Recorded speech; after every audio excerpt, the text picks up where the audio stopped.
Bonjour. Dans cette vidéo, nous allons aborder la notion de fonction intégrable sur un intervalle fermé borné. Alors, pour définir cette notion, nous allons considérer une fonction f définie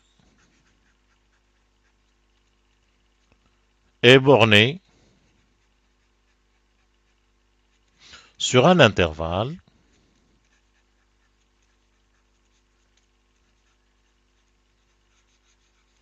fermé borné AB.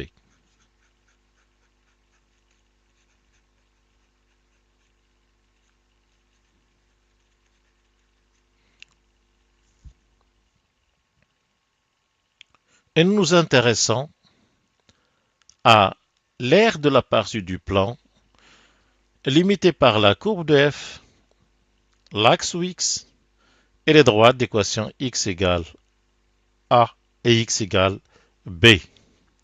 Donc, I sera donc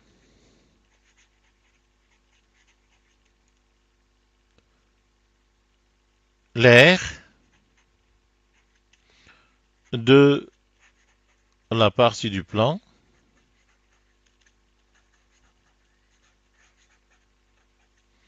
limitée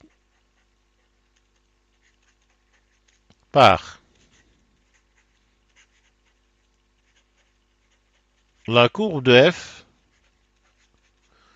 l'axe OX et les droites x égale a et x égale b. Notons que cette aire sera exprimée en unité d'aire que l'on construit habituellement sur le repère OIJ. Donc, U sera l'aire du rectangle formé par les vecteurs I et J. Donc, si on trouve une valeur pour I, ce sera I exprimé en unité d'aire.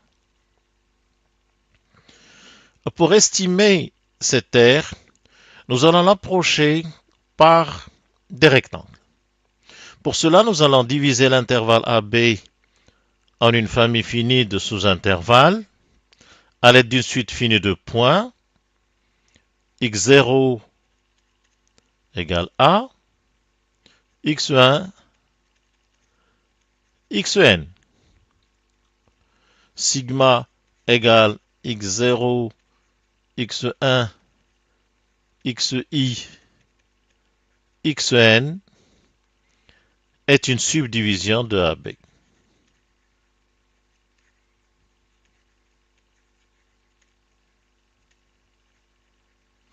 Est une subdivision de l'intervalle AB.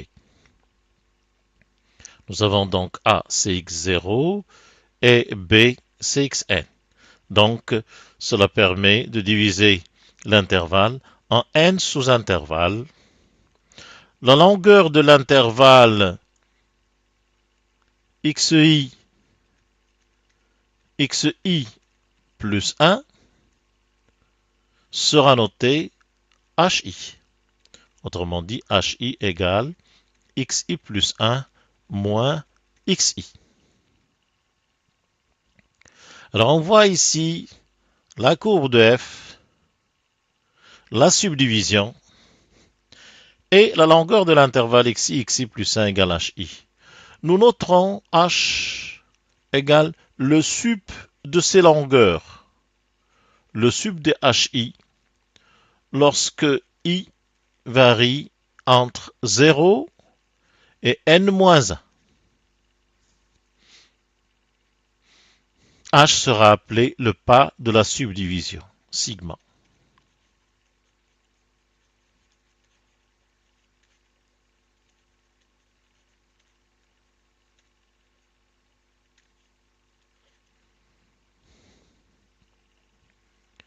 Alors, comme première approximation de l'aire limitée par la courbe, nous allons considérer les rectangles suivants. Sur l'intervalle xi plus 1, nous considérons le rectangle ayant pour largeur hi et pour hauteur le sub de la fonction sur cet intervalle qu'on appelle ici grand MI. Ce rectangle-là aura pour R, HI pour la largeur, MI pour la hauteur. Nous voyons que le rectangle vert dépasse, et par conséquent, l'aire que nous cherchons est inférieure à la somme des aires des rectangles assurés en vert. Ou encore, I est inférieur à grand S. Nous désignons par grand S la somme des aires des rectangles qui dépassent. Nous avons grand S égale H0 M0 plus HI MI et on termine par Hn-1 Mn-1 pour le dernier intervalle. Donc nous avons majoré l'aire cherchée par la somme grand S. Nous avons essayé maintenant de la minorer et pour cela nous allons considérer les rectangles situés en dessous. Autrement dit, sur l'intervalle xi plus 1, on prend le rectangle de largeur, toujours hi, xi plus 1 moins xi, mais de hauteur l'inf de f que nous appelons petit mi. Petit mi sera donc l'inf de f de x sur l'intervalle xi plus 1. La somme des aires des rectangles rouges, que nous notons petit s de sigma f, est égale à H0 petit m0 plus HI petit mi et plus Hn-1 petit m n-1. Nous avons l'encadrement petit s de sigma f inférieur à l'aire que nous cherchons, inférieur ou égal à grand S de sigma f.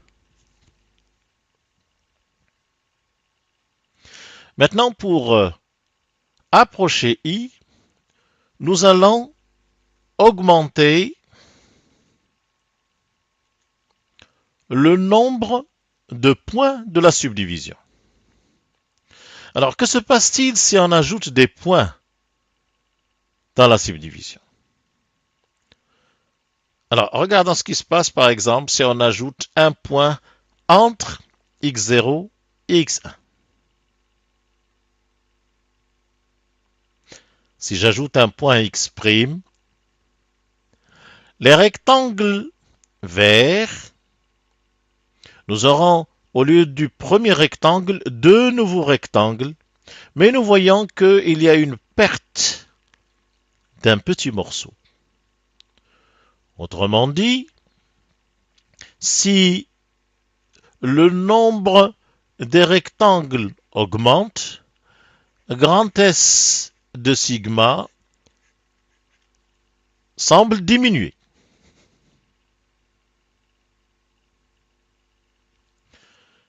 D'autre part, les rectangles en rouge, les rectangles situés en dessous de la courbe, on voit qu'avec l'adjonction du point x', le premier rectangle est remplacé par deux rectangles et on voit que l'on gagne une partie de l'aire. Ça veut dire que si n augmente, petit s de sigma f croît.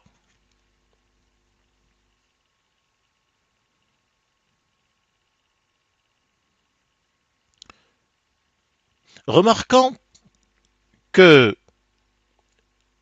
quelle que soit la subdivision sigma,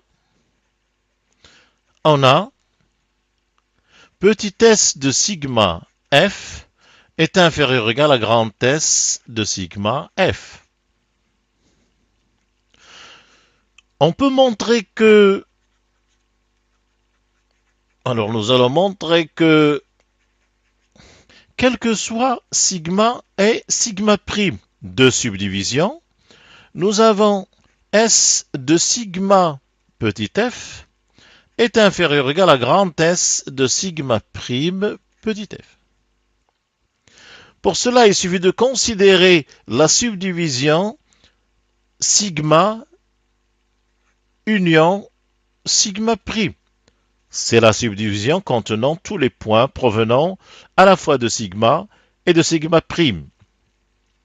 Nous avons, d'après le premier résultat, petit s de sigma union sigma prime est inférieur ou égal à grand S de sigma f, petit f, sigma union sigma prime, petit f.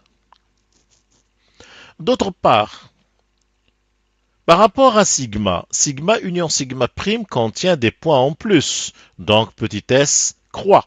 Autrement dit, nous avons petit s de sigma f inférieur ou égal à petit s de sigma union sigma prime, qui est plus grande, inférieur ou égal à grand S de sigma union sigma prime petit f, qui à son tour est inférieur ou égal à grand S de sigma prime f. Donc on a bien, quel que soit sigma, sigma prime, deux subdivisions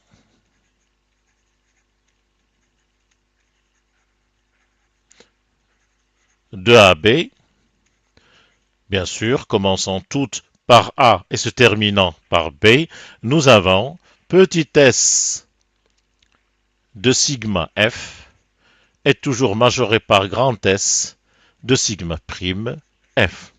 En d'autres termes, si l'on fixe sigma prime, eh bien nous avons tous les petits s sont majorés par grand S sigma prime petit f. En particulier, le sup des petits s de sigma f, sigma étant quelconque,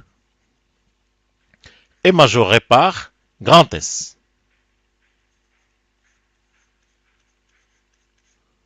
Aussi, si on fixe petit s, nous avons tous les grands S sigma prime petit f sont minorés par petit s de sigma f. Ou en d'autres termes, petit s de sigma f est inférieur à l'inf des grands S de sigma prime petit f sigma prime quelconque. On en déduit donc le résultat, le sup de petit s sigma f pour sigma quelconque est majoré par l'inf des grands S de sigma f, sigma étant quelconque. Cela nous amène à poser la définition. F est intégrable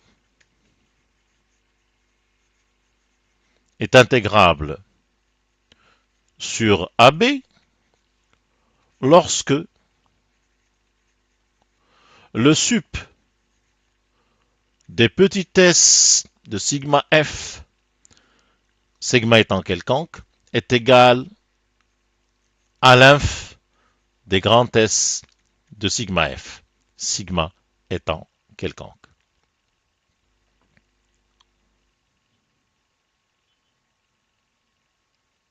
Alors, un premier exemple de fonction intégrable, ce sont les fonctions monotones.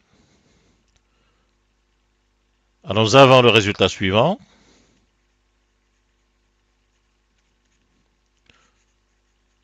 Toute fonction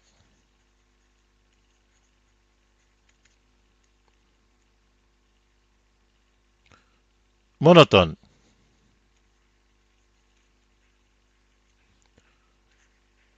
sur AB est intégrable sur AB. AB étant fermé, borné.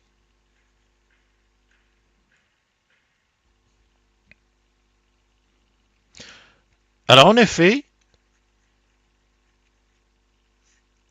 nous avons petit s de sigma f égale sigma d hi petit mi pour i allant de 0 à n-1. Grand S de sigma f égale sigma dhi grand mi pour i allant de 0 à n-1. Et nous avons, quel que soit sigma, petit s de sigma f inférieur ou égal à i, inférieur ou égal à grand S de sigma f.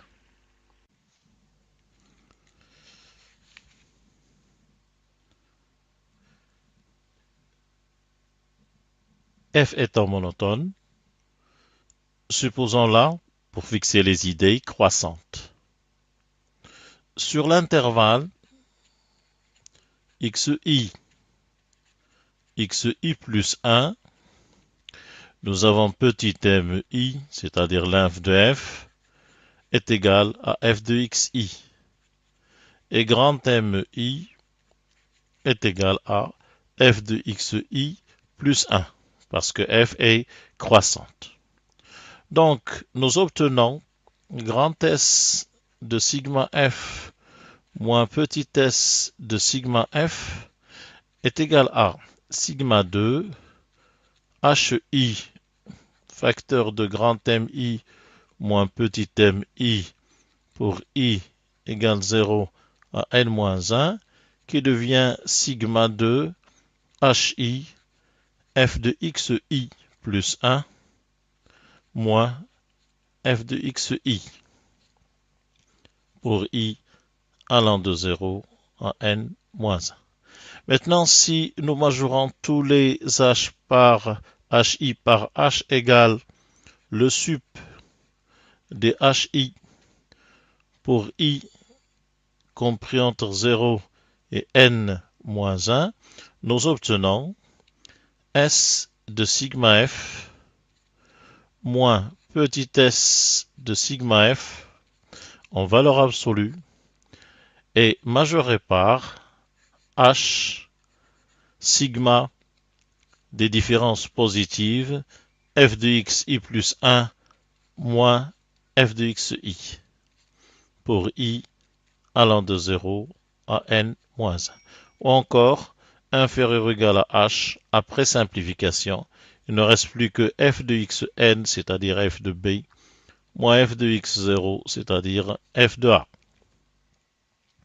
On voit donc que la limite lorsque h tend vers 0 de grand S de sigma f moins petit s de sigma f est égal à 0. Et il est clair que si les deux sommes en la même limite, c'est que le sup des petits s de sigma f pour sigma quelconque coïncide avec l'inf des grands S de sigma f pour sigma quelconque. F est donc intégrable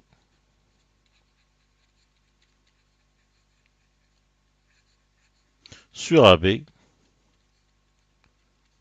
et on note son intégrale de A à B de f de x dx égale la valeur commune entre sup de petit s de sigma f pour sigma quelconque et l'inf de grand S de sigma f pour sigma quelconque.